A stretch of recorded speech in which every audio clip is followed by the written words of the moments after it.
Donc j'ai vu qu'on n'avait pas donné de titre à cette conférence, et donc vous attendez à ce que je vous parle du général de Gaulle en général, si je puis dire.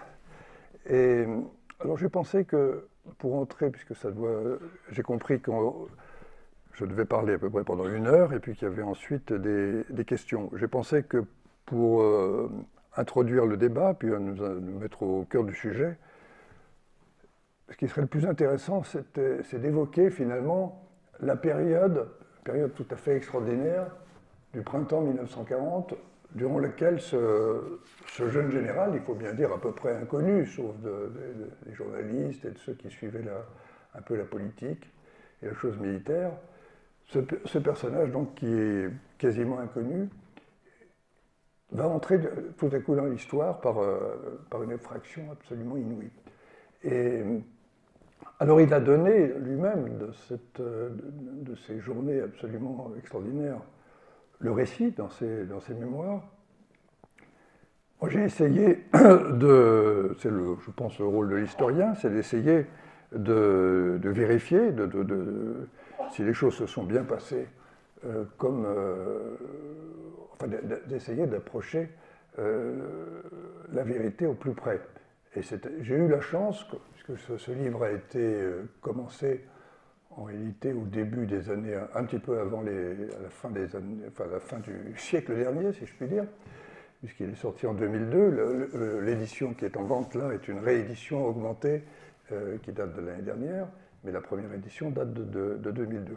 Et c'était une époque où, c'est ça qui avait motivé un petit peu cette entreprise, quand Gallimard m'avait demandé ce livre. C'était le moment où un peu partout dans le monde, enfin en France, mais aussi dans les différents pays étrangers, on commençait à avoir accès à beaucoup d'archives.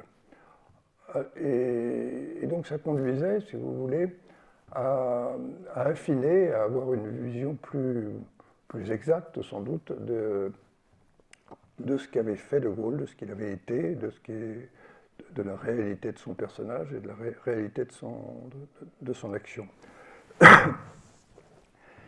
Et quand j'ai commencé cette entreprise, je me disais, s'il y a une période sur laquelle on ne peut sans doute pas apporter beaucoup de nouveau, c'est bien cette période du printemps 1940, durant laquelle, encore une fois, il entre dans l'histoire, parce que ça paraissait en quelque sorte fixé dans le marbre. Et puis, j'ai passé beaucoup de temps à Londres, surtout à Londres. J'ai passé un mois dans les archives à Londres, où il y avait beaucoup de choses, aux États-Unis, enfin surtout à Londres. Et je me suis aperçu que, justement, sur cette période, il y avait beaucoup dans les grandes lignes, évidemment, l'action du général est connue, mais il y a un certain nombre de détails qui n'étaient pas du tout. Et il y a des documents qui remettent en cause, un peu sans du tout délégitimer, si vous voulez, l'action du général.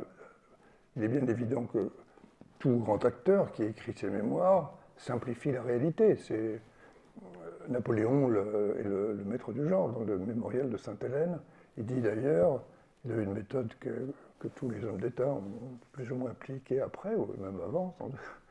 Il dit au fond, Napoléon dit dans le mémorial, l'histoire finalement est impossible à écrire par les historiens, parce que quand on a les archives, on n'a plus les témoignages, et inversement. Donc la conclusion de Napoléon, c'est qu'il faut que les grands personnages qui ont fait l'histoire, l'écrivent également, donnent leur récit, et c'est ce qu'il a fait dans le mémorial de Sainte-Hélène, qui s'est imposé finalement avant qu'on ait une histoire sans doute plus objective, plus scientifique de Napoléon, notamment avec les travaux de mon confrère Jean Tullard. Alors en ce qui concerne De Gaulle, moi j'avais un peu l'impression d'être dans ce rôle. J'avais un ami d'ailleurs, quand je me suis lancé dans cette entreprise, qui m'a dit tu vas au-devant de difficultés parce que c'est un petit peu comme si tu avais voulu faire la biographie de Jésus-Christ en l'an 2. Alors c'est vrai que ce n'était pas toujours très facile parce que à ce moment-là, il y avait encore un certain nombre de témoins, de grands témoins de ces débuts de la France libre, et dont les souvenirs, c'est bien normal, ne coïncidaient pas toujours avec ce qu'on trouvait, avec la réalité telle qu'elle apparaissait à travers les documents. Donc il y avait ce conflit entre la vérité qui sortait des documents et puis ce que, tout à fait de bonne foi, certains témoins pensaient. Voilà. Donc, ceci dit, pour fixer un peu le cadre, alors, pour entrer dans le vif du sujet, De Gaulle, en 1940, c'est au fond, c'est ça qui est assez frappant, quand il arrive à Londres le 17 juin 1940, il y a un article d'un journal anglais qui paraît, enfin il y a plusieurs articles, mais il y en a un notamment je crois que c'est dans le Times, qui le présente d'une façon, on voit bien que le journaliste qui a écrit le papier a du mal à cerner le personnage, parce qu'il en fait, sur la base de ce qu'il a lu, des livres qu'il a publiés de général, il en fait un tableau où on ne reconnaît pas De Gaulle tel qu'il nous apparaît aujourd'hui. Il en fait un homme vraiment d'extrême droite, il faut bien dire, enfin avec une certaine distinction d'esprit, mais enfin vraiment c'est un portrait en fait assez négatif. Et il y a beaucoup de gens finalement qui ne savaient pas qui était De Gaulle. Il avait publié des livres sur le métier, sur l'art du commandement, le fil de l'épée. Ça avait attiré l'attention, il avait eu quelques lecteurs, mais il avait eu un certain retentissement dans la presse, mais disons qu'en dehors des initiés, on le connaissait assez mal. Et il s'était illustré surtout par la campagne qu'il avait menée au début des années 30, quand le péril hitlérien est vraiment apparu, une campagne qu'il avait menée pour la formation d'unités blindées. Et il avait trouvé un appui au Parlement. Il avait, en la personne de Paul Reynaud, qui était une personnalité du centre droit et qui avait accepté de soutenir ces thèses. Alors ça permet de cerner un peu mieux le personnage tel qu'il est, justement, en 1940. C'est un homme, effectivement, qui vient par sa famille, bon, je crois que tout le monde le sait, d'une droite catholique, plutôt monarchiste. Les parents du général sont enfin monarchistes en tout cas de nostalgie et républicains de raison, ce qui était un peu aussi la position du général. Et donc et on voit bien d'ailleurs dans toutes ces lettres, notes et carnets, c'est quelqu'un qui se définit au fond assez négativement par rapport à la Troisième République. Ça ne veut pas dire qu'il n'est pas républicain, qu'il est un ennemi de la République, ça veut dire qu'il ne se reconnaît pas dans cette forme de gouvernement, de cette forme hyper parlementariste de Parlement. C'est ça que ça veut dire. Mais à l'époque, ne pas être républicain, c'était quasiment une excommunication. Donc c'est vrai qu'il a en 1940 une image assez marquée de militaire plutôt à droite. Mais le simple fait qu'il ait demandé à Paul Reynaud, qui était un homme qui était personnalité plus au centre, de faire connaître ses idées, montre que c'était pas du tout c'était pas un homme qui s'enfermait dans des catégories et je crois que la réalité, c'était que De Gaulle, qui venait encore une fois de cette famille politique, de traditionnaliste, est un homme qui a très bien compris que s'il avait une chance à ce moment-là, dans ce désastre de 1940, de jouer un rôle, il lui fallait en quelque sorte assumer toute la France, assumer toute l'histoire de France et aller au-delà de sa famille d'origine. Et je crois que ça lui était au fond d'autant plus facile, qu'il avait eu quand on regarde sa formation intellectuelle, les écrivains qui ont pu avoir une influence sur lui, il y a d'abord Péguy. Péguy, il le dit, c'est sans doute l'écrivain qui l'a le plus marqué. Et il y a cette fameuse formule de Péguy, la République unie et indivisible, c'est notre royaume de France. Donc ça veut bien dire qu'il n'y a pas de contradiction finalement entre et en tout cas que la césure de la Révolution n'est pas quelque chose quelque sorte d'insurmontable. Il y a aussi Barrès. De Gaulle a beaucoup lu Barrès, et on voit bien d'ailleurs dans son style, il y a des accents barésiens. Et puis c'est pas un hasard, quand il est arrivé à Londres en 1940, s'il a demandé à l'un des premiers ralliés à la France libre, qui était le fils de Maurice Barrès, Philippe Barrès, d'écrire. Philippe Barrès a écrit le premier livre sur De Gaulle. Et Barrès est quelqu'un qui était assez, qu'on peut rapprocher un peu de Péguy, au moins pour sa conception de l'histoire de France. Il avait aussi cette idée qu'il fallait assumer tout le passé français, y compris des épisodes comme la Révolution, pour lesquels il n'avait pas nécessairement une attirance particulière et pour lesquels il était même assez critique. Et puis, il y a un autre écrivain qu'il faut quand même nommer, parce que De Gaulle l'a certainement lu, même s'il n'y fait pas allusion, et c'est Charles Maurras.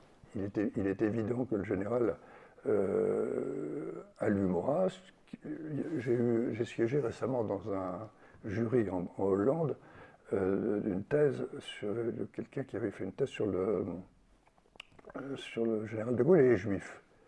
Et il a dépouillé tout simplement, il est allé voir l'Action française, il s'est aperçu que tous les événements familiaux de la famille de Gaulle étaient annoncés dans le carnet de l'Action française. Donc ça veut bien dire quand même qu'il y avait une certaine proximité. Alors ça ne veut pas dire non plus que De Gaulle, s'il avait lu Maurras, était d'accord avec lui sur tout.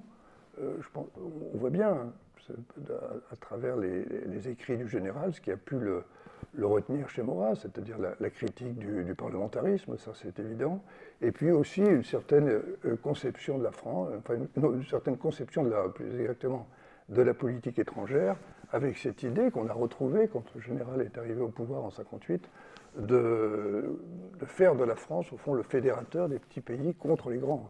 Souvent, ça a été, et on voit bien, ça a été au fond un peu la marque de la diplomatie du général quand il est revenu au pouvoir en 1958. Donc c'est quelqu'un qui vient incontestablement de la droite, d'un milieu donc monarchie, plutôt catholique d'abord et traditionnaliste, mais qui a cette idée qui vient et qui est exprimée notamment par Barrès et par Péguy, qu'il faut que l'histoire de France forme un tout, qu'on ne peut pas la découper en petits morceaux et qu'il faut l'assumer dans sa totalité. Et c'est ça, finalement, qui va être j'allais dire le coup de génie de Gaulle, parce qu'il est évident que s'il était resté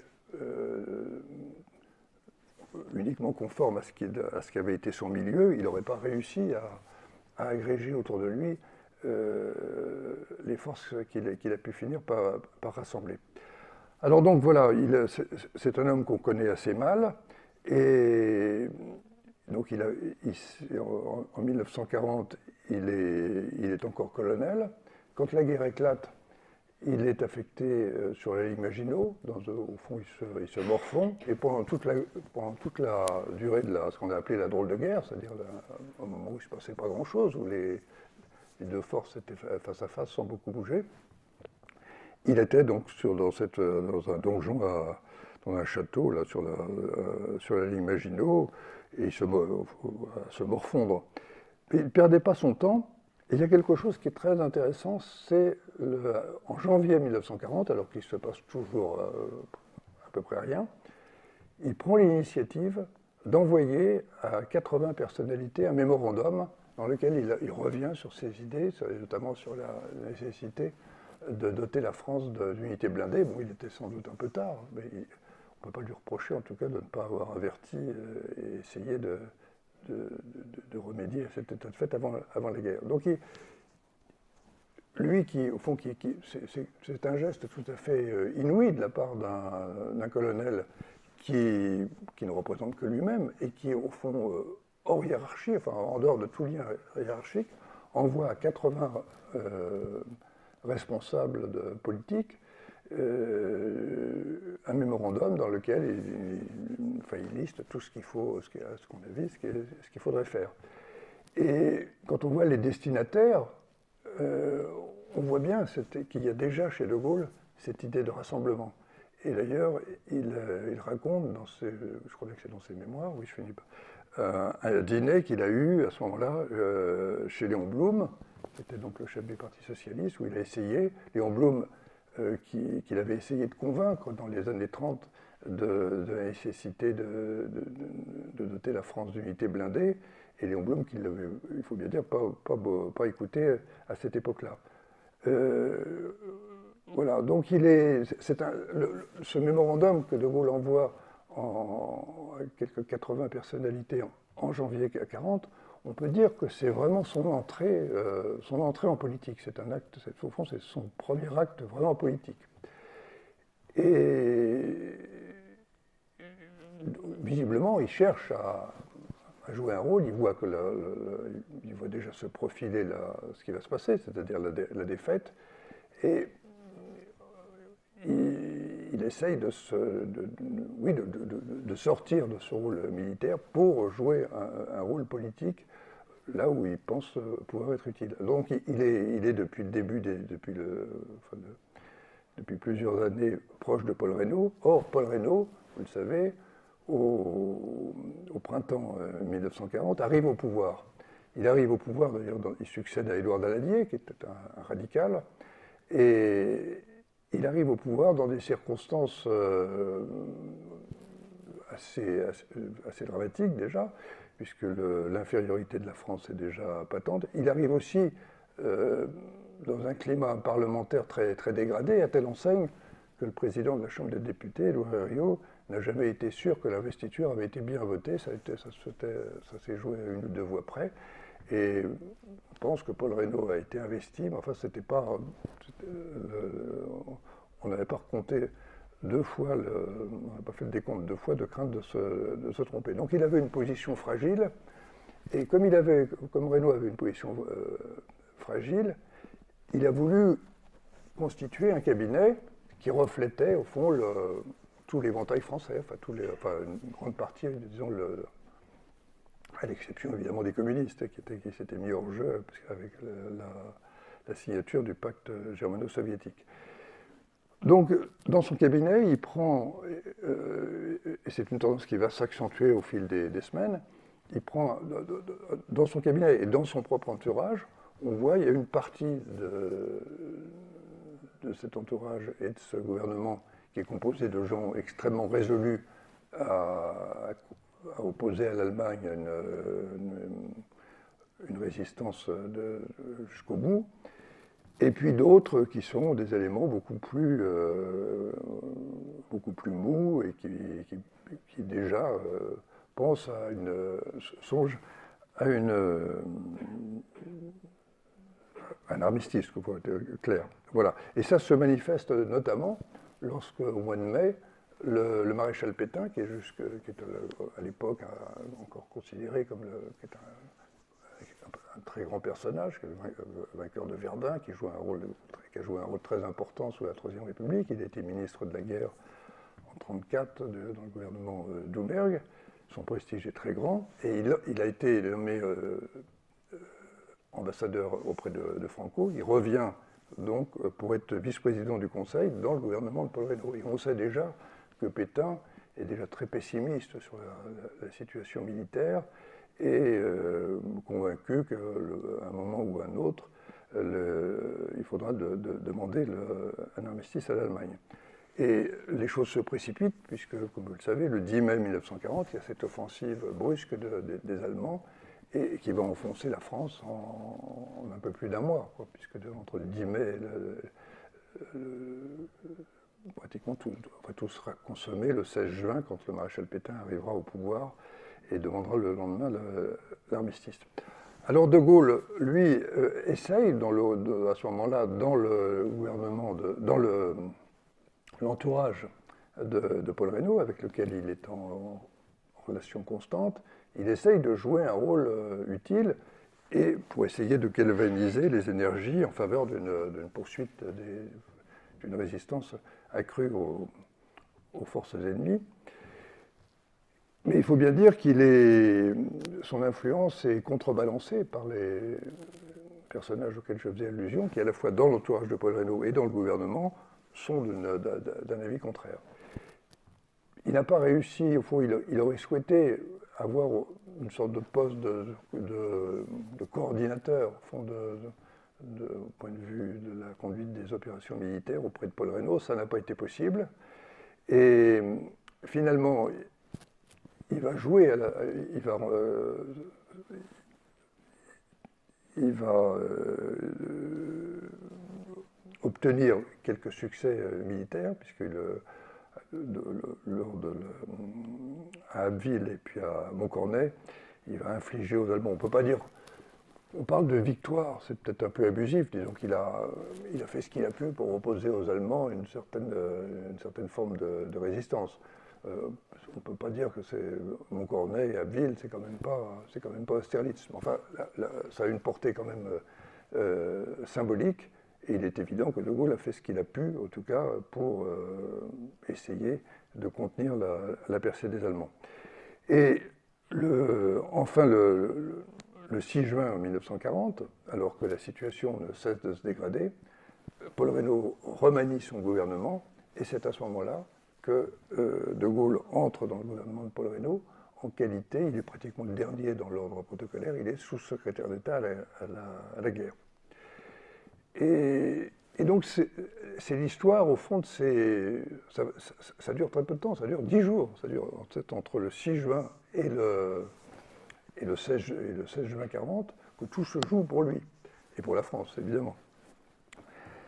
Alors, on peut dire, accéder au gouvernement dans ce climat-là et à un poste très secondaire, comme sous-secrétaire d'État à la guerre, a priori, ce n'était pas destiné à changer le cours des événements.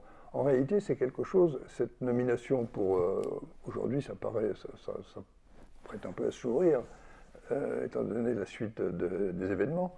Or, il est évident que pour De Gaulle, le fait d'avoir été membre du dernier gouvernement, enfin du dernier gouvernement considéré comme légal ou légitime, disons, de la Troisième République, a été quelque chose de très important. D'abord parce que ça lui a donné quand même une légitimité.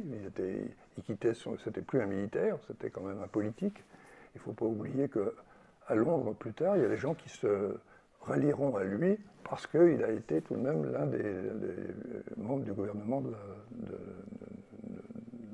ce dernier gouvernement de la Troisième République. Et puis surtout, et c'est ça qui est assez important, ça lui donne l'occasion de rencontrer celui avec lequel qui va l'aider immédiatement quand il va arriver en Angleterre, c'est-à-dire Churchill.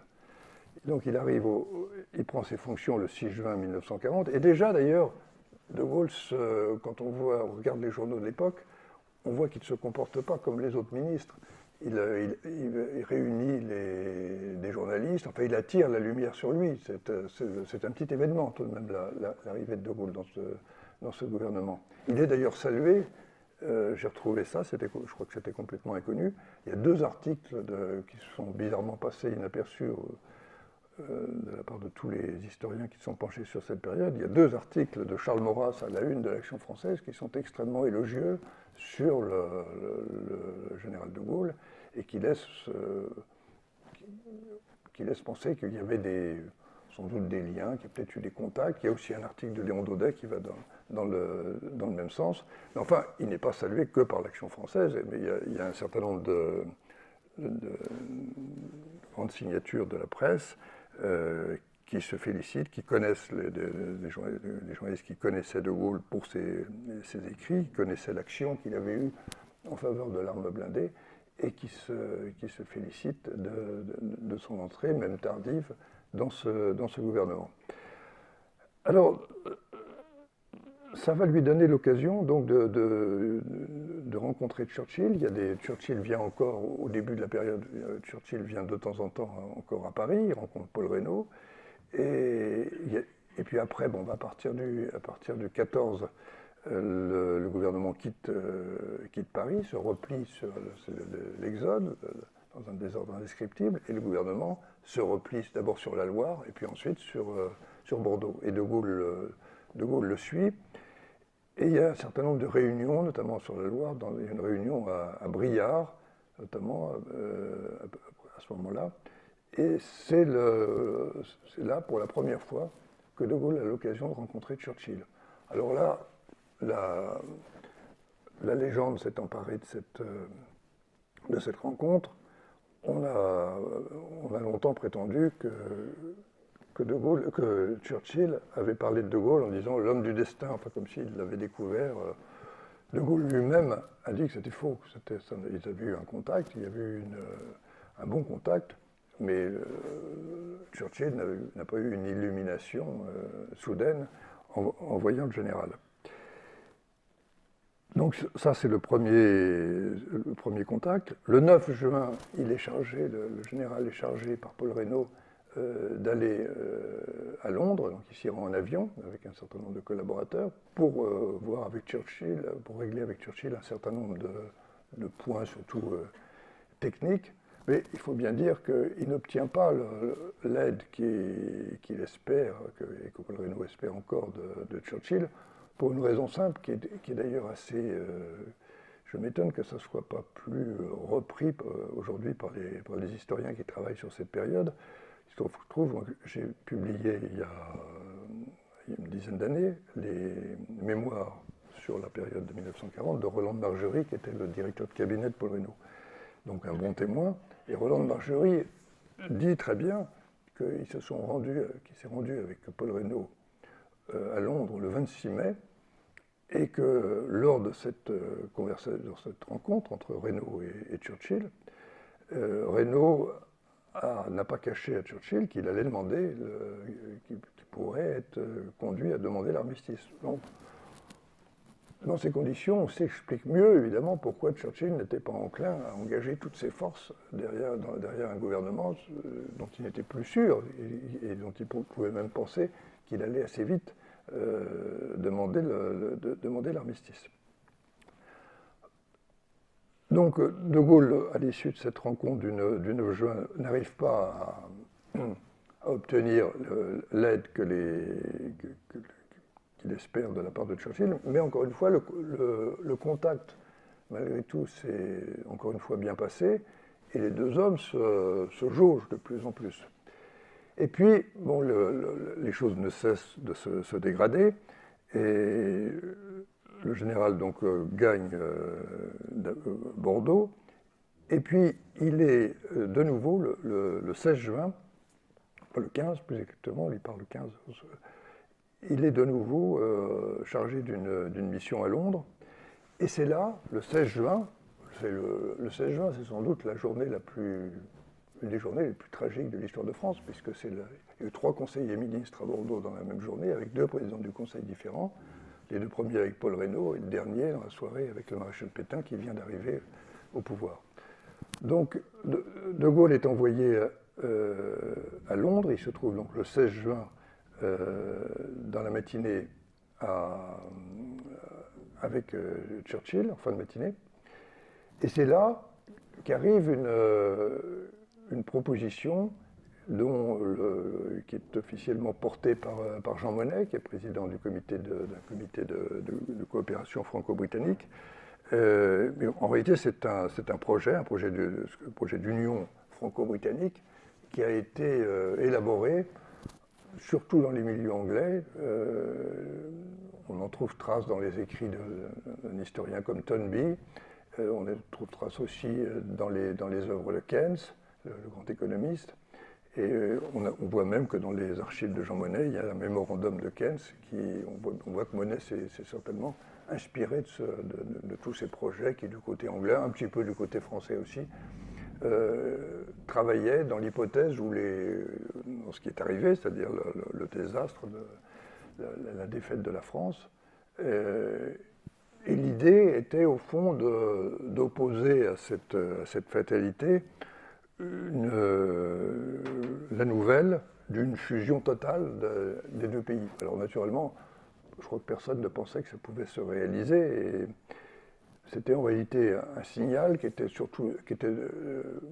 donné surtout à l'adresse des Allemands pour montrer la solidarité des 2 pays, et puis surtout à Paul Reynaud pour essayer de lui redonner un petit peu d'oxygène dans le climat calamiteux où il était. Mais cette proposition, en réalité, elle arrive trop tard et elle va être repoussée par le gouvernement français lors du dernier Conseil des ministres qui se tient à Bordeaux sous la présidence de Paul Reynaud. Mais ce qu'il y a d'assez étonnant, c'est que le général de Gaulle, comme Churchill d'ailleurs, et les mémoires de Roland de Margerie en font foi, le général de Gaulle prend son téléphone et annonce à Paul Reynaud ce projet tout à fait extraordinaire et utopique, il faut bien le dire. Et dans le climat de l'époque, quand aussi bien Churchill que de Gaulle approuvent cette fusion, c'est dire que si l'heure était grave, puisque Churchill et de Gaulle étaient vraiment au moins des patriotes, sinon enfin, ils avaient une vision quand même très, très nationale des choses. Et donc c'est un échec, et le général revient donc dans l'après-midi à Bordeaux, dans un avion d'ailleurs qui lui a été prêté par Churchill. Et quand il arrive à Bordeaux vers au début de la soirée, il apprend que le gouvernement de Paul Reynaud a démissionné et que le maréchal Pétain est devenu président du Conseil. Comme il connaît très bien Pétain, dont il a été dont il était proche au début de sa carrière et puis pendant toute l'entre-deux-guerres. Il connaît aussi son évolution, donc il n'a aucune illusion. Il sait que les dés sont jetés et qu'à partir du moment où le maréchal est président du Conseil, l'armistice est inéluctable. Donc il se prépare à repartir le lendemain matin pour Londres et c'est ce qui va se passer. Mais il prend d'ailleurs, et c'est ce qu'on découvre dans les documents, c'est que de Gaulle prend un certain nombre de précautions, parce qu'au fond, pendant les quelques heures qu'il va passer à Bordeaux, on ne sait pas d'ailleurs, c'est impossible à ma connaissance de savoir exactement où il a passé la nuit. Il y a un officier britannique, le général Spears, qui a été envoyé par Churchill et qui était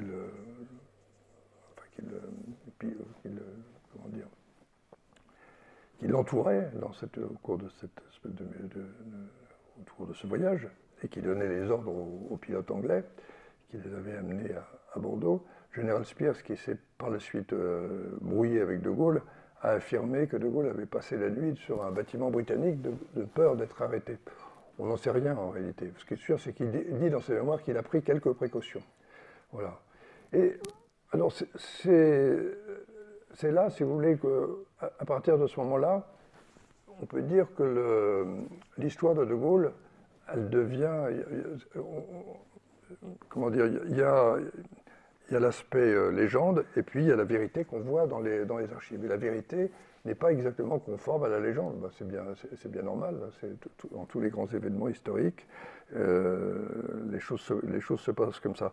Et d'ailleurs, même dans les jours qui ont précédé ce départ du général, on s'aperçoit que de Gaulle, dans ses mémoires, a largement simplifié les choses. Par exemple, dans ses mémoires, il affirme que depuis que la solution qu'il prônait pour le gouvernement, c'était le départ pour l'Afrique du Nord. En réalité, il y a un document dans les archives de Paul Reynaud qui prouve vraiment le contraire, puisque c'est un mémorandum de Gaulle qui date donc du premier jour après son entrée au gouvernement, et qui évoque non pas la solution de l'Afrique du Nord, mais ce qu'on appelait le réduit breton, c'est-à-dire c'était l'idée au fond d'enfermer les pouvoirs publics dans une sorte de donjon en Bretagne, et puis à partir de là d'essayer d'opposer une résistance aux forces allemandes. Bon, c'est une solution qui certainement n'était pas viable, et qui, en tout cas, qui n'avait pas été préparée. Et alors, de Gaulle ne s'est jamais réclamé de cette idée. Évidemment, c'est une idée qui était vouée à l'échec. Donc, ce mémorandum, il est resté dans les archives de Paul Reynaud jusqu'à ce que je le découvre. Mais on voit très bien que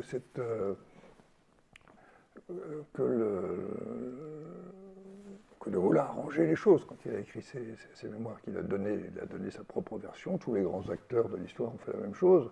Churchill aussi, on pourrait multiplier les exemples. Tous les grands mémorialistes simplifient la réalité et donnent une version qui est la plus apte à susciter l'adhésion à la thèse qu'ils défendent. Voilà. Alors, De Gaulle arrive donc à Londres seul, dans ce petit avion, à propos duquel Churchill, dans ses mémoires, dira que ce petit avion qui emportait, dit-il, l'honneur de la France, mais il faut bien dire qu'il était vraiment absolument seul. Et il arrive à Londres donc, avec juste son aide de camp, Geoffroy de Courcelles, qui l'a accompagné. Il n'y a personne autour de lui, absolument personne. Son seul atout, ce sont les liens qu'il a commencé à tisser avec Churchill. Mais il ne faut pas croire non plus que tout est écrit à partir de là et que la saga de la France libre va se dérouler comme ça facilement. Non, c'est pas du tout. D'ailleurs, la meilleure preuve, c'est que quand on regarde les archives britanniques, les archives du cabinet de guerre, et qu'on voit comment Churchill annonce l'arrivée du général aux membres du cabinet de guerre, c'est pas du tout sur le mode héroïque. Il dit le général de Gaulle est venu en Angleterre parce qu'il pensait qu'il était que son action était plus justifiée, n'était plus justifiée en France et que ça n'a rien. On voit bien que Churchill à ce moment-là n'imagine pas pour de Gaulle le rôle qui va être le sien. Les choses vont de Gaulle va se heurter à beaucoup d'obstacles. Et l'appel du 18 juin, une histoire aussi qui a été pendant longtemps, on a connu l'aspect légendaire et l'aspect réel a été découvert. Au fond, il y a à peu près au moment où j'ai écrit ce livre, c'est pas moi d'ailleurs qui ai trouvé, c'était un journaliste du Figaro qui avait fait une enquête, j'ai oublié son nom, et il avait tout à fait raison, puisque on s'aperçoit que le texte que De Gaulle prononce le 18 juin devant le micro de la BBC n'est pas celui qui est différent de celui qui est publié dans la presse. C'est-à-dire que l'attaque du discours qui est très violente contre le gouvernement de Bordeaux, contre Pétain, qui va demander l'armistice, a été remplacée au micro par une phrase plus neutre. Alors on se dit, mais que s'est-il passé? Ce qui s'est passé, tout simplement, c'est que le cabinet de guerre britannique, c'est assez normal, avant que le général puisse s'exprimer dans le micro, a voulu avoir connaissance de la teneur de ce message. Il est bien évident qu'en pleine guerre, on n'allait pas autoriser un général français qui était très peu connu à tenir des propos qui ne seraient pas approuvés par le cabinet de guerre. Alors, De Gaulle a toujours prétendu, il a toujours dit, par exemple, il l'a dit à Henri Amouroux, qui a écrit un livre sur le 18 juin 40, et qui avait été reçu par le général, et De Gaulle lui a dit à Amouroux, de ma vie, je n'ai jamais soumis un texte à qui que ce soit. Alors, c'est peut-être qu'il n'a pas soumis le texte, mais on sait que le jour du 18 juin, il a déjeuné dans un club anglais avec Duff Cooper, qui était le ministre de l'information britannique.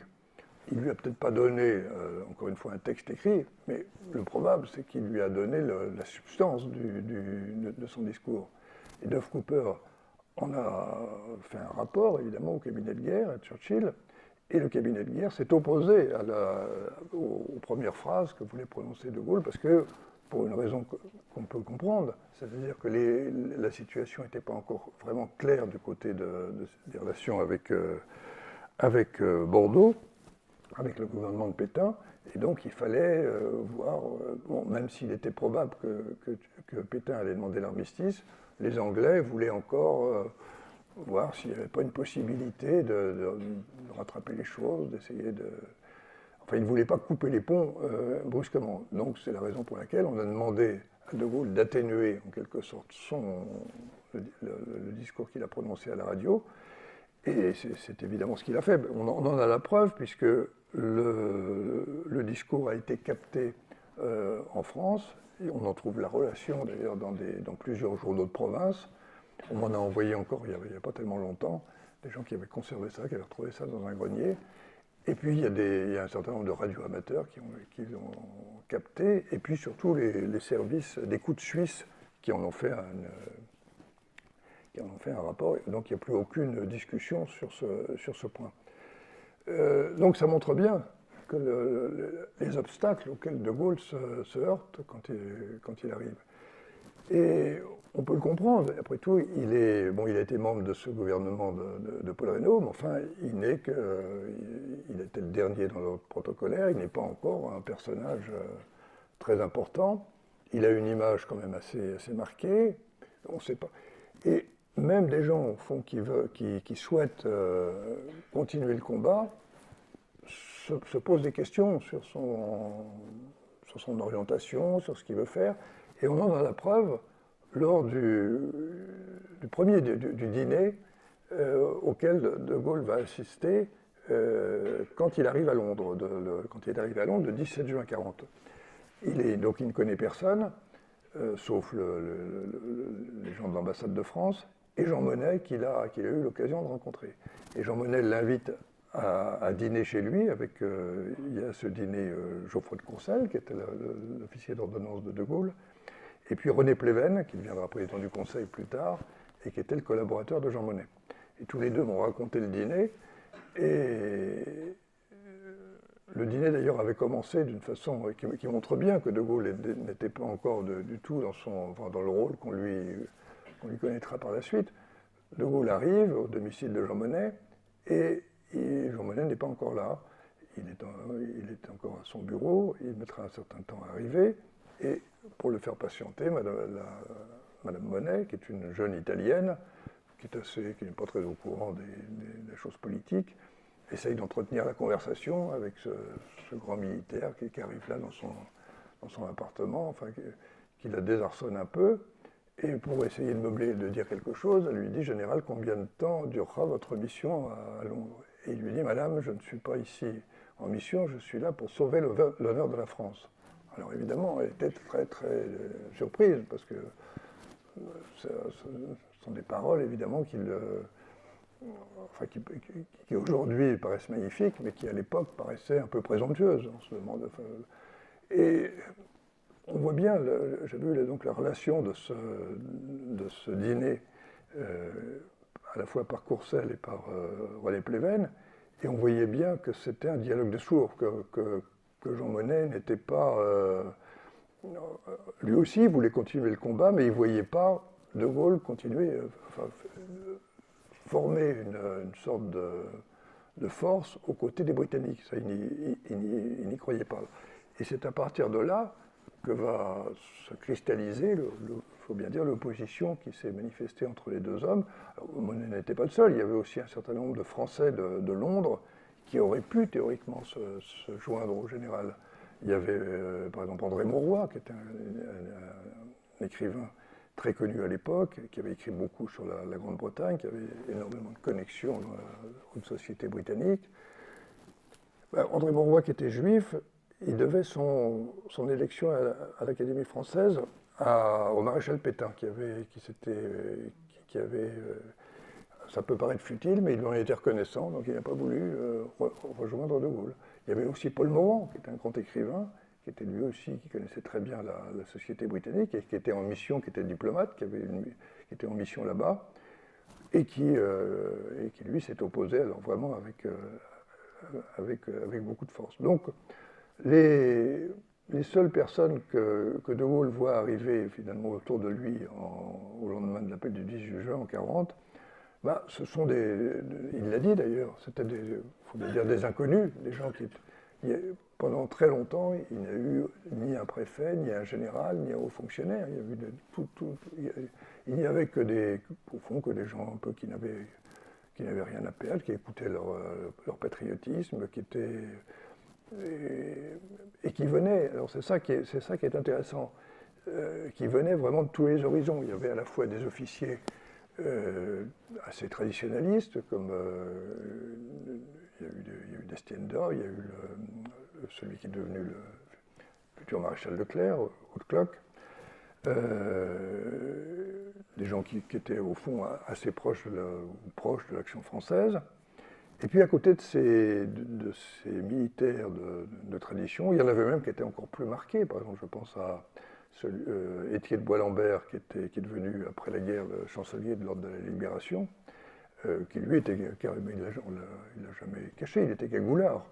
Donc il y avait vraiment ce groupe d'officiers qui étaient des patriotes, nationalistes. Et puis, dès les premiers jours, il y a eu aussi des gens de gauche. Il y a eu notamment un personnage qui est complètement oublié aujourd'hui, qui s'appelait Veil Curiel, qui était j'allais dire le Mélenchon de l'époque. Enfin, il était le leader de l'aile gauche de la SFIO, c'est-à-dire le parti socialiste de l'époque. Et il s'est rallié. Il y avait aussi Georges Boris, qui avait joué un certain rôle sous le Front populaire, qui était l'ami et le collaborateur de Pierre Mendès France.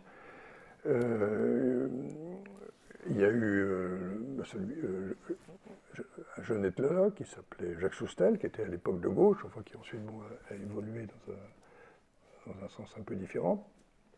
Voilà. Donc,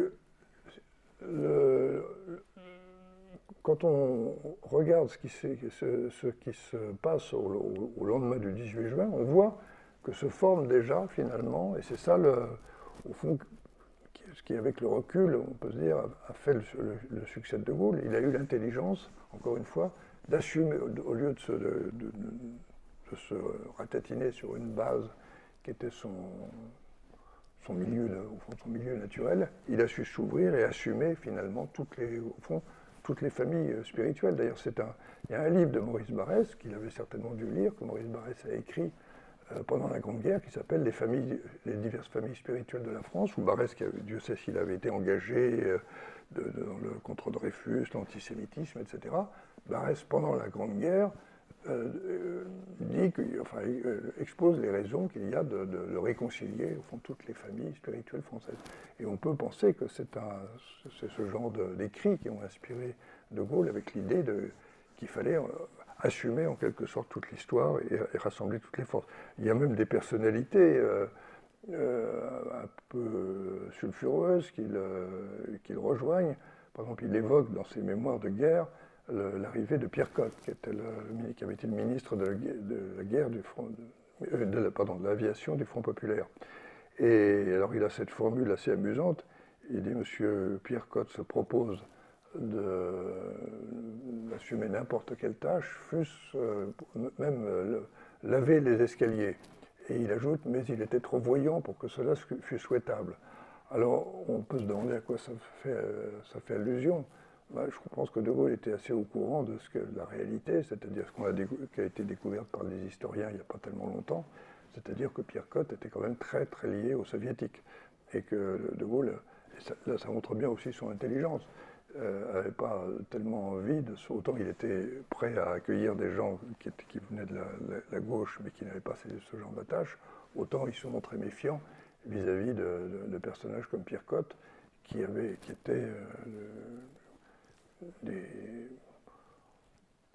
agents d'influence, c'est peut-être un mot excessif, mais enfin qui avaient des connexions du côté soviétique. Voilà, donc cette période, donc, la période durant laquelle De Gaulle, au fond, s'impose sur la scène, et notamment aux Anglais, va durer, au fond, c'est une période assez courte, ça va du 18 juin 40, du 17 plus exactement, date de son arrivée en Angleterre, 18 avec l'appel, jusqu'au début juillet, donc ça fait une petite quinzaine de jours, dans laquelle il va s'investir et essayer de rassembler autour de lui le maximum de soutien, et puis aussi faire en sorte que qu'il apparaisse en quelque sorte aux yeux du gouvernement britannique, et notamment de Churchill, comme le seul interlocuteur valable. Et ça ne va pas se passer facilement. On a l'impression que dès son arrivée, dès l'appel du 18 juin, Churchill l'accueillait à bras ouverts. Non, il était obligé. Les archives montrent qu'il a été obligé vraiment de s'imposer. Il y a même un document qui montre à quel point il était tenace et attentif aux moindres détails. Il y a un document que j'ai découvert dans les archives britanniques dans lequel le général dit mais est-ce qu'on ne pourrait pas spécifier qu'en quelque sorte la reconnaissance dont la France libre sera l'objet de la part du gouvernement britannique fasse allusion à mon nom, que mon nom apparaisse. Ça veut bien dire qu'il voulait contrôler le mouvement, quoi. Parce que, alors, dans un premier temps, au moment de son arrivée à Londres, il avait évoqué la possibilité pour lui-même de se placer sous les ordres de personnalités françaises qui auraient un grade ou une fonction ou une aura supérieure à la sienne. Il faut bien dire qu'il devait savoir qu'il ne prenait pas grand risque, parce qu'il n'y avait pas... Bon, il y avait quelques ministres qui avaient des radicaux, mais enfin assez peu connus, qui avaient un peu pris leur distance avec le gouvernement de Pétain. Il y avait surtout, il pensait surtout à Noguès, qui était le proconsul en Afrique du Nord. Noguès, le général Noguès était un général républicain, a hésité, on le sait, mais à partir du moment où l'armistice était signé, il s'est rallié aux positions de Pétain. Donc finalement, assez rapidement, au fil des jours, De Gaulle est devenu, au fond, aux yeux des Britanniques, alors qu'au départ, il n'était sans doute pas la personnalité que les Anglais attendaient. Les Anglais attendaient vraisemblablement une personnalité comme Paul Reynaud, évidemment, ça aurait été l'idéal pour eux, ou comme Georges Mandel. On sait que Georges Mandel, qui était ministre de l'Intérieur du gouvernement, n'a pas voulu quitter la France parce qu'il était juif et qu'il était paralysé par ça, par l'idée qu'on pourrait lui reprocher, au fond, de quitter son pays pour échapper à des persécutions. C'était ça sa crainte. Donc assez vite, De Gaulle s'est retrouvé seul. Et c'est si vrai d'ailleurs que c'est le 28 juin, Churchill le reçoit et lui dit vous êtes seul, eh bien je vous reconnais seul. Et c'est là, au fond, à partir de ce moment-là, que les choses sont définitivement enclenchées pour lui. Ce qu'il ne sait pas, évidemment, c'est ce qui va se passer quelques jours plus tard, c'est-à-dire savoir le drame de la Kébir. Et ça c'est très difficile à établir, est-ce qu'il y a une corrélation entre la reconnaissance de la France libre, le 28, et puis ce qui s'est passé à Kébir? C'est écrit nulle part, il faut simplement Sauf, il y a un certain nombre de témoins qui ont noté que, du côté britannique, que les Britanniques auraient besoin, au cas où ils seraient obligés de réaliser ce qui s'est passé à Kébir, c'est-à-dire l'anéantissement de la flotte dont Churchill redoutait qu'elle passe aux mains de l'Allemagne à la suite de l'armistice.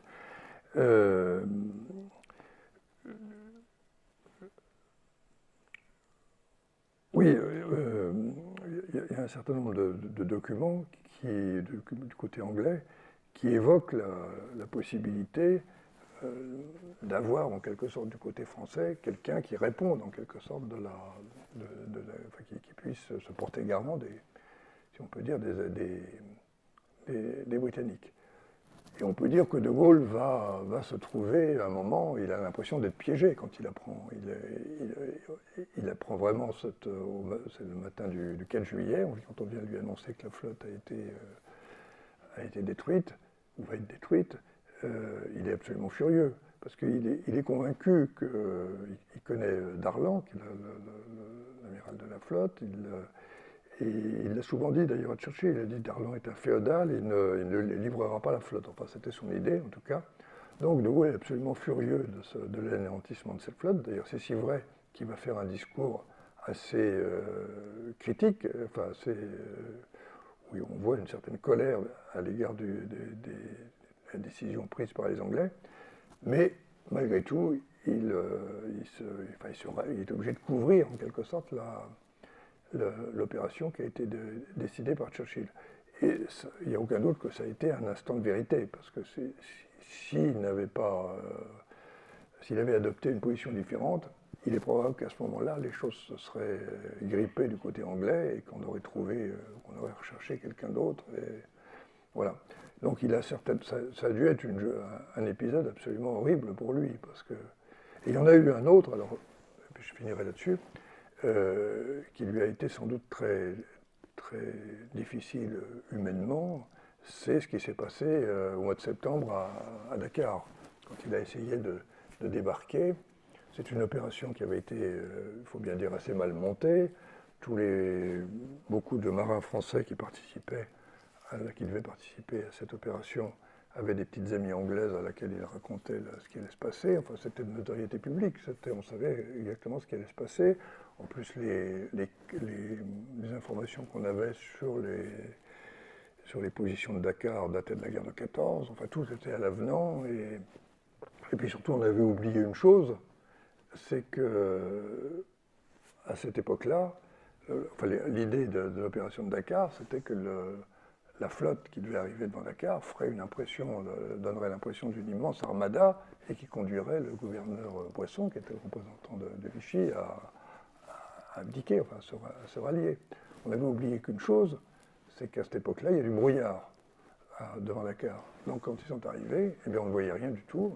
Donc cette flotte n'a produit aucun effet puisqu'elle était dans un brouillard complet.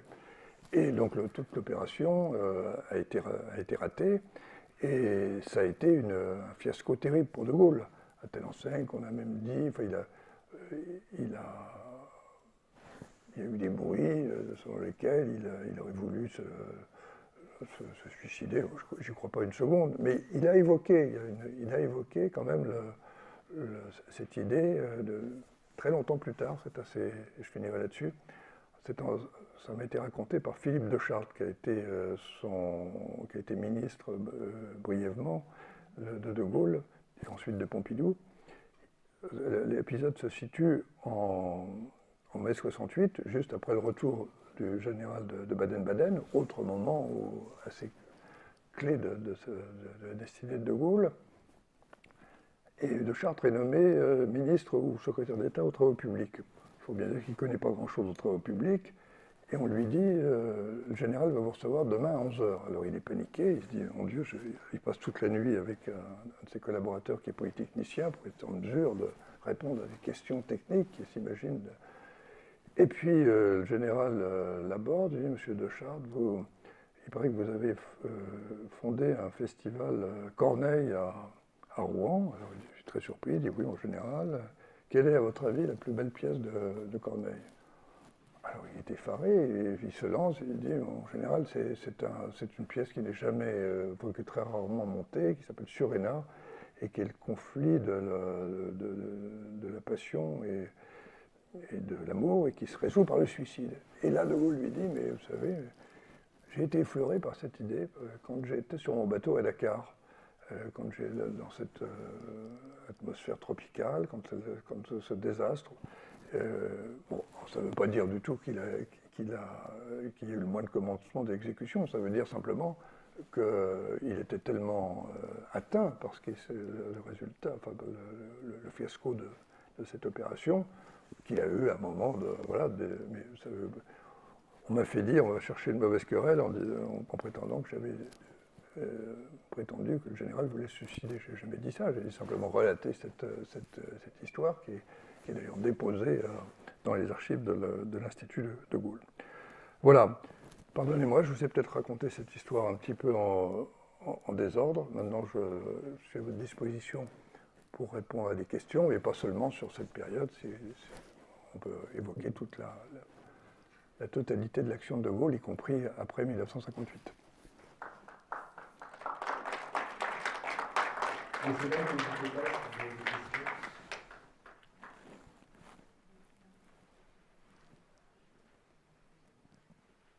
Oui, madame. Alors, attendez, j'arrive avec le micro. Monsieur, merci. On a dit que Pedreno, avant le départ du général de Gaulle à Londres, lui avait donné une somme d'argent venant des fonds secrets, parce qu'il leur a dit, qu'il en aurait besoin. Oui, c'est parfaitement exact. D'ailleurs, je crois bien que le général de Gaulle il le raconte dans ses mémoires et c'est confirmé dans les textes que j'ai publiés de Roland de Marchery, qui était le directeur de cabinet de Paul Reynaud, et qui a remis au général. C'était pas une somme d'ailleurs faramineuse, hein, c'était l'équivalent de 100 000, pas 100 000 francs, peut-être, oui, enfin 100 000 anciens francs, oui. Oui. Ça lui a permis de voilà, tenir. Parce qu'il faut bien dire que quand il est arrivé à Londres, il était complètement démuni. Il y a une chose d'ailleurs, puisque vous évoquez cet aspect financier, il y a eu on voit dans les archives de la britannique qu'il y a un accord financier qui, à partir du début de juillet, qui est signé entre la France libre et le gouvernement britannique. Et le compte de la France est ouvert au nom du général de Gaulle. Il est propriétaire. Bon, évidemment, il n'en a pas abusé, mais enfin, ça montre quand même voilà, que tout tenait par lui. Eh bien, merci beaucoup. Merci.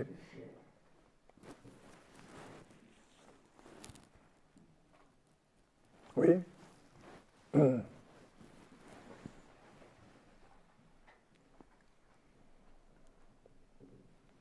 Merci pour votre exposé. Je vais aller un peu plus loin. Ce qui m'intéresserait, c'est de comprendre comment a pu se bâtir la légende du général de Gaulle. Je ne suis pas historien, mais ma perception, c'est que quand même, avec très peu de moyens objectifs, même s'il y a eu du développement, comparé aux puissances en présence, etc., il a pu obtenir un tel rayonnement, se trouver dans le camp des vainqueurs, reprendre le pouvoir en France, rétablir la République, se trouver au Conseil de sécurité. Est-ce que c'est la dimension personnelle, la dimension très personnelle et très légendaire qui fait qu'il a pu arriver à ce niveau-là? Oui, au-delà de c'est évident qu'il y a eu très vite une légende qui s'est créée autour du général et qui reposait, dont l'article premier était en quelque sorte sa personnalité, qui était quand même pas une personnalité banale. Mais encore faut-il savoir que, comme je le disais, jusqu'à une date assez tardive, la vraie personnalité de De Gaulle n'était pas connue. J'ai entendu, par exemple, je me souviens que comme j'ai écrit mon livre, j'ai rencontré, oui, c'était M. Burin des Rosiers, qui était le secrétaire général de l'Élysée sous De Gaulle. Il m'a raconté son ralliement, et en fait, il ne s'est pas rallié à De Gaulle, il s'est rallié en 1942, et il s'est rallié d'abord au général Catroux, qui était au Caire. Alors il a vu que j'étais un peu étonné, il m'a dit, bah oui, inutile de vous dire que si j'avais su vraiment qui était De Gaulle, je me serais rallié à lui tout de suite, mais on raisonne aujourd'hui comme s'il y avait la télévision, les réseaux sociaux, etc. Quoi. Il y avait une sorte d'information continue. Non, pendant très longtemps, il y a eu un doute sur la personnalité de Gaulle. Il était tantôt décrit comme un homme d'extrême droite, tantôt on disait qu'il était avec les communistes, tantôt... Donc il y avait une incertitude. Son image même pouvait être brouillée.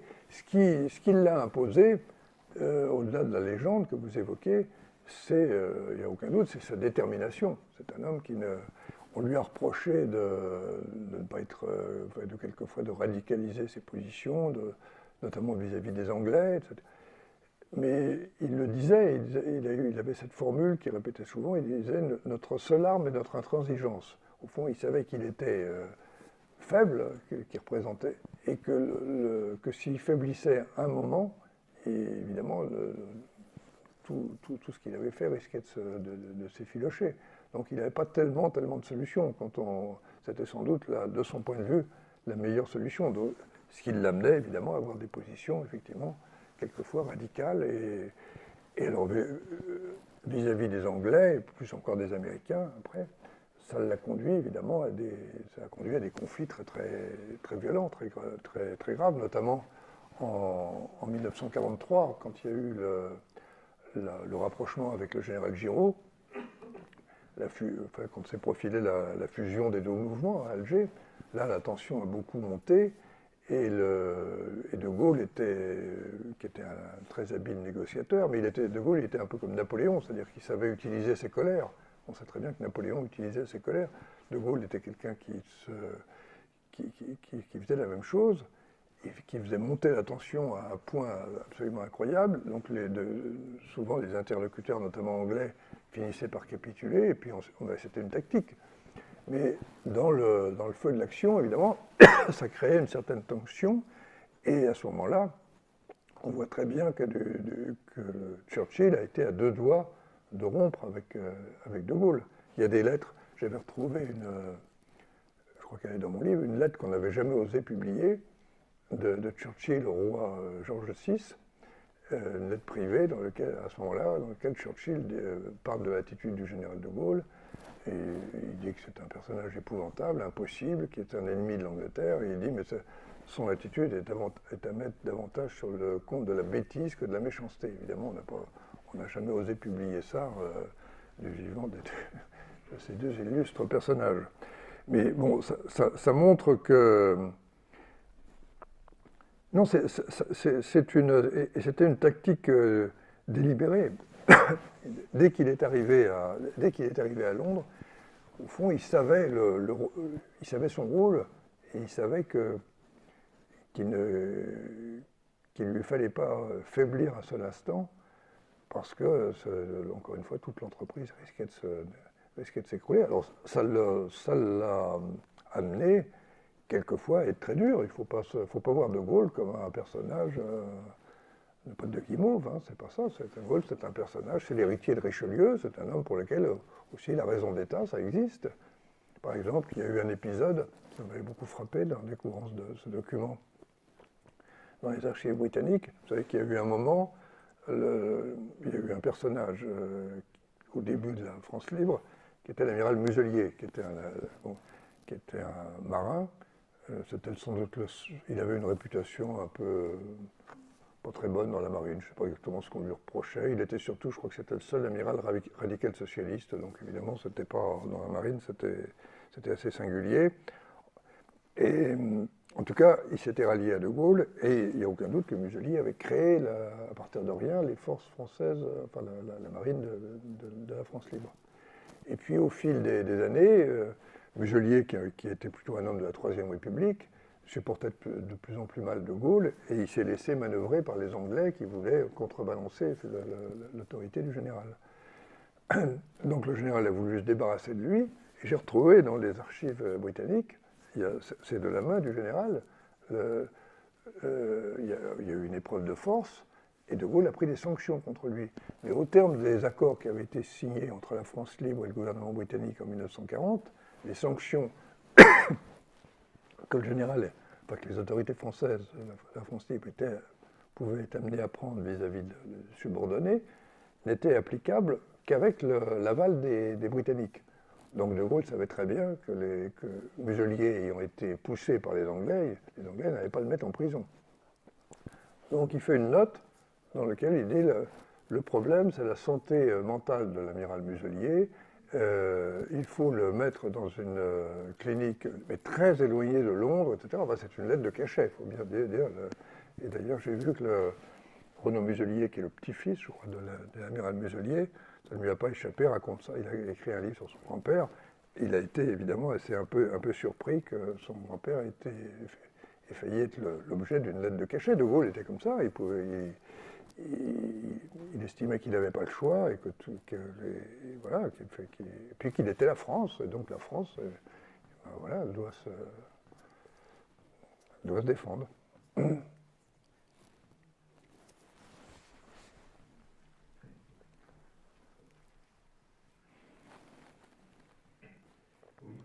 Vous avez un peu parlé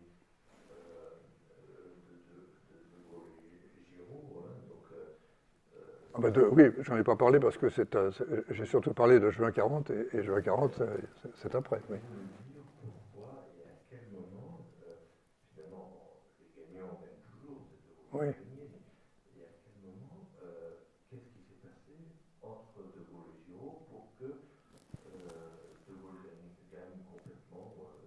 Pardon, j'ai pas entendu. Pour que De Gaulle? Entre De Gaulle et Giraud, De Gaulle a gagné. Ah ben oui, De Gaulle a gagné, oui.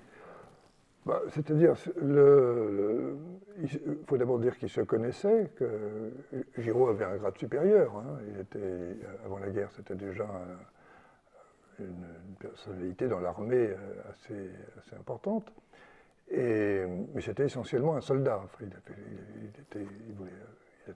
il n'a jamais voulu faire de politique.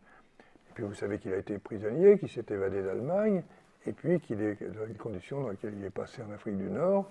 Quand l'amiral Darlan a été assassiné la veille de Noël 1942, il s'est trouvé, Giraud était à Alger, et c'est dans ces conditions qu'il a été, il faut bien dire, un peu adoubé par les Américains. Avec ce titre un peu bizarre, il était commandant en chef civil et militaire. C'était un titre assez inédit. Et donc c'est une situation qui, à Alger, a duré. Giraud est resté avec ce titre jusqu'à la fusion, jusqu'à la constitution du Comité français de libération nationale, c'est-à-dire au printemps 1943. Et puis il y a eu toute une période durant laquelle, du début de 1943 au printemps, enfin à l'arrivée de Gaulle à Alger, où il y a eu des négociations, mais des négociations extrêmement tendues entre la France libre et puis le groupement Giraud. Et aux côtés de Giraud, il y avait un conseiller qui avait été envoyé qui était dans une position assez inédite, puisque c'était Jean Monnet. Jean Monnet était devenu, il n'avait pas voulu suivre De Gaulle, il voulait continuer le combat, il n'a pas rejoint du tout Vichy, mais il ne croyait pas à la réussite de Gaulle, donc il pensait qu'il était plus utile, et il a accepté l'offre de Churchill. Il est parti comme haut fonctionnaire britannique, il est devenu à Washington vice-président du British Supply Council, ce qui lui a permis d'ailleurs de jouer un rôle important dans ce qu'on a appelé le Victory Programme, qui a été le programme d'armement. Et puis, il a été envoyé, alors il avait déjà une position assez compliquée pour un Français, et c'est dans ces conditions qu'il est, en 1943, il est envoyé par le président des États-Unis auprès de Giraud comme conseiller politique. Alors c'était une situation évidemment un peu compliquée. Et c'était d'autant plus compliqué que Monnet a vite constaté que Giraud, pour lequel il avait du respect d'ailleurs, Giraud était certainement quelqu'un qui était un grand soldat, un patriote. D'ailleurs, il y a une lettre formidable de lui dans laquelle il dit qu'il interdit à ses enfants d'accepter la défaite. Mais c'était un homme qui n'était pas un politique. Il avait des positions assez traditionnalistes. Au fond, il n'était pas, en ce qui concerne l'ordre intérieur, il n'était pas tellement éloigné de Vichy. Donc, quand Monnet est arrivé, il a vu toute la difficulté, évidemment, parce que l'idée des Américains, il faut bien dire, ils savaient, parce que l'expérience notamment des Anglais, que De Gaulle était un personnage très, très difficile et qu'on ne pourrait pas manœuvrer comme ça.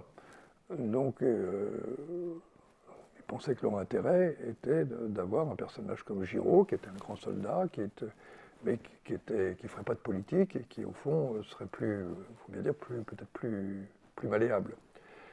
Et donc, enfin, je ne peux pas entrer dans le détail parce que c'est très compliqué, mais on voit bien qu'il y a eu des négociations donc qui ont duré plusieurs mois, qui ont atteint leur plus grande tension au mois de mai 1943. Là, il y a vraiment eu une offensive du général de Gaulle au moment de son arrivée à Alger. Et il est décrit à la fois par les officiels anglais et américains qui sont là, par Monnet aussi, comme un personnage un peu, on parle de fascisme même, enfin on dit que c'est un personnage dangereux et qui veut s'imposer par la force par rapport à Giraud.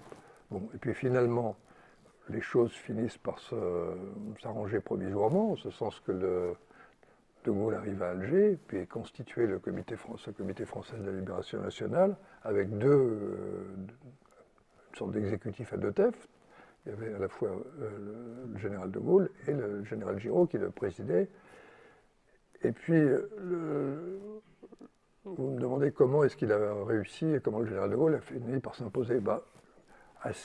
Finalement, assez naturellement, en ce sens que Giraud, encore une fois, qui était essentiellement un soldat, a voulu garder la main sur l'armée. Il a voulu avoir des attributions essentiellement militaires. De Gaulle a sauté sur l'occasion, il a dit voilà, vous voulez être très bien. Et puis une fois qu'il a eu ça, il a dit dans tous les pays démocrates normaux, l'armée est sous les ordres du pouvoir politique. Donc voilà, c'est moi qui, à partir de ce moment-là, c'est moi qui décide et c'est vous qui.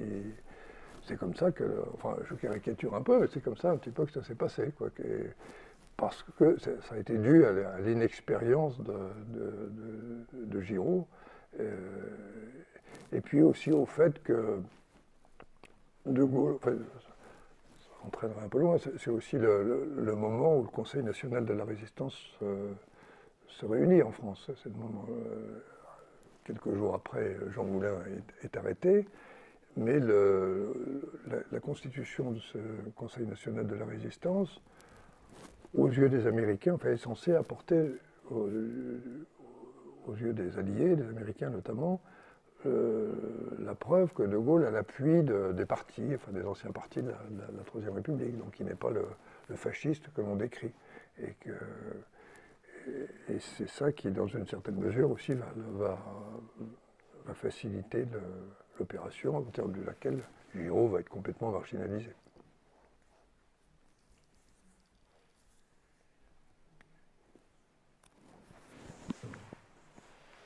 Voilà. Merci beaucoup, monsieur Roussel. Vous avez pu une